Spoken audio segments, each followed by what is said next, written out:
কোনো কিছু বিষয় তারা শিখতেছে না। শারীরিকভাবে অসুস্থ, মানসিকভাবে অসুস্থ, কোনো প্রতিযোগিতায় দাঁড়াতে পারে না, মানে একটা পঙ্গু জাতি তৈরি হবে। মনে আছে সেই মায়ের কথা, অতি সাধারণ সেই মায়ের অসাধারণ কথাগুলো এখনো মাঝে মধ্যেই আমার কানে বাজে। একটা বাচ্চা যদি লক্ষ্য না থাকে, উদ্দেশ্য না থাকে, জীবনে প্রতিযোগিতা না থাকে, সে কি কখনো বড় হতে পারবে? কথা আছে, কোনো জাতিকে ধ্বংস করতে হলে আগে সে জাতির শিক্ষা ব্যবস্থাকে ধ্বংস করে দাও। সেই ফর্মুলাতে অত্যন্ত পরিকল্পিতভাবে একটি জাতিকে ধ্বংস করে দেয়া হচ্ছে আমাদের চোখের সামনেই। আর আমরা দেখেও না দেখার, শুনেও না শোনার ভান ধরে বসে আছি, কারণ আমাদের ধারণা জাতি, দেশ, সমাজ এত কিছু ভাবার কি প্রয়োজন?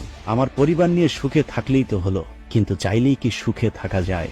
ঘুণে ধরা সমাজের ওই পোকাগুলো একদিন আপনার পরিবারকেও কুড়ে কুড়ে খাবে।